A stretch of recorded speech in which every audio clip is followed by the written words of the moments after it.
High TRP show इमली की कहानी में आने वाला है बड़ा ही इंटरेस्टिंग ट्विस्ट। आज रात के एपिसोड की शुरुआत होगी मालिनी से, जो आदित्य से पूछती हुई नजर आएगी कि क्या हो गया है, ऐसी क्या गलती हो गई है मुझसे जिसकी वजह से आप मुझसे इतना दूर हो गए हैं। आप तो इन दिनों मुझे छूते भी नहीं हैं। मालिनी आदित्य को हक करने की कोशिश करती है। आदित्य उसे रोक देता है और कहता है कि सही समय नहीं है, दरवाज़ा खुला है। इमली ये सारी बातें सुन रही होती है, लेकिन अचानक से उसके हाथ में जो चाय का कप होता है वो गिर जाता है। आदित्य मालिनी सुनते हैं और बाहर जाते हैं। इमली यहाँ पर टूटे हुए कांच को उठाती है, लेकिन आदित्य उसकी मदद करता है। इमली से कहता है कि तुम ठीक हो ना, आखिर तुम ये सब काम क्यों करती हो? तुमसे कितनी बार कहा है कि तुम्हें दूसरों को इम्प्रेस करने की कोई ज़रूरत नहीं है। मालिनी कहती है इमली से, क्या तुम ठीक हो? इमली कहती है कि हाँ, बस मुझे थोड़ा सा दर्द हो रहा था सर में। आदित्य कहता है कि मुझे समझ नहीं आता कि तुम दूसरों को इम्प्रेस करने के लिए क्यों ये सब काम करती हो। तुम्हारे लिए कोई और स्टैंड नहीं लेने वाला, तुम्हें खुद अपना काम करना होगा।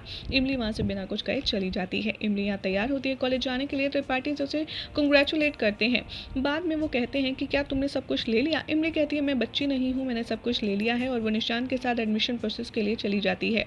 आदित्य नोटिस करता है, सोचता है इमली मुझसे बिना परमिशन लिए ही क्यों चली गई, जबकि मैंने उससे कहा था कि कॉलेज के पहले दिन उसे मैं ले जाऊँगा। इमली यहाँ पर कॉलेज से आ जाती है और सूखे कपड़े उतार रही होती है। तब आदित्य उसे मिलने आता है। उससे कहता है कि क्या तुमने अपना फेवरेट सब्जेक्ट चूज़ किया?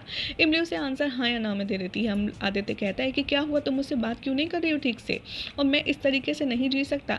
आदित्य कहता है कि देखो, मेरे और मालिनी के बीच में ऐसा कुछ भी नहीं है। इमली उस बात को इग्नोर कर देती है। आदित्य कहता है कि मुझे तुमसे बात करनी है, ऐसे अगर रहा तो हम तीनों में से कोई भी खुश नहीं रह पाएगा, हम तीनों की ज़िंदगी बर्बाद हो जाएगी। मैं सिर्फ तुम्हारे साथ रहना चाहता हूँ, जो तुमसे प्रॉमिस किया है उसे निभाना चाहता हूँ, इसलिए मैं मालिनी को हर्ट नहीं कर रहा।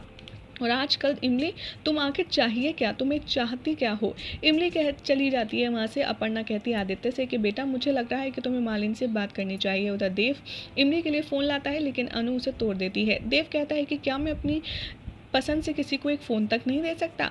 यहाँ पर इमली की फ़ोन देने की बात इसे बिल्कुल पसंद नहीं आ रही है। तो कल को अनु इमली को एक्सेप्ट कैसे करेगी कि वो मेरी बेटी है? देव की माँ कहती है कि कोई बात नहीं बेटा, तुम्हारी आशीर्वाद ही इमली के लिए काफ़ी है। निशांत मालिनी यहाँ पर इमली की फर्स्ट कॉलेज स्टोरी शेयर कर रहे होते हैं कि इमली को कॉलेज में जाकर कैसा लग रहा था, वो लाइब्रेरी देखकर कितनी खुश थी वगैरह वगैरह, और उससे जो सब्जेक्ट फेवरेट चूज़ करने थे वो उसने चूज़ किए नहीं किए। आदित्य कहता है इमली से कि मुझे वो खाने की डिश पास करना। इमली सुंदर को कहती है कि दे दो। आदित्य को एक इम्पॉर्टेंट कॉल आता है, जिसे अटेंड करने वो बाहर चला जाता है। इमली रोटी लाने के लिए किचन में जाती है। इमली कहती है सीता मैया से कि माँ, मैं भला इनसे दूर क्यों नहीं रह पा रही हूँ, जो मैंने आपसे प्रॉमिस किया है मालिनी दीदी और इनके बीच में कभी नहीं आऊँगी, वो मुझे पूरा करने की शक्ति दीजिए। यहाँ पर आदित्य आता है, उससे कहता है कि आखिर तुम मुझसे बात क्यों नहीं कर रही हो? किसी को दिल में अगर एक बार बसा लिया जाए तो उसे अपने दिल से निकालना बहुत मुश्किल होता है, और तुम मेरे दिल में बस चुकी हो। आदित्य कहता है कि मैंने भी ऐसा करने की बहुत कोशिश की कि मैं तुम्हें भूल जाऊँ, लेकिन मैं ऐसा करने में सफल नहीं रहा हूँ। इमली कहती है कि मैं भी आपको हर रोज़ देखती हूँ, इसलिए मैं आपको भूल नहीं पाती। मैं आंखें बंद करती हूँ तो भी आप नजर आते हैं।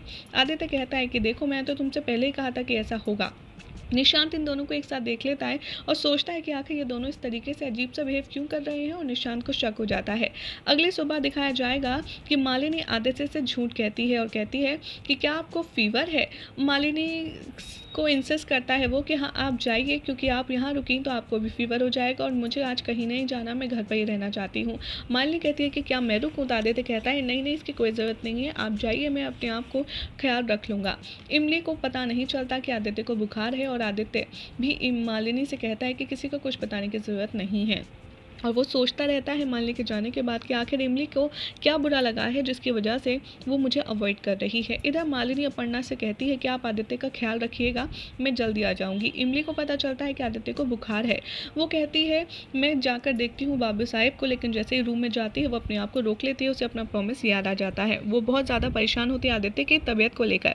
आदित्य दरवाज़ा देखता है कि अब तक इमली भला मुझसे मिलने या मेरी तबीयत के बारे में पूछने क्यों नहीं आई। इमली यहाँ पर काढ़ा बनाती है आदित्य को, लेकिन वो अपर्णा से कहती है आप दे दीजिए उसे। अपर्णा कहती है कि तुम फालतू मेहनत कर रही हो, आदित्य से पिएगा नहीं, उसे नफरत है इससे।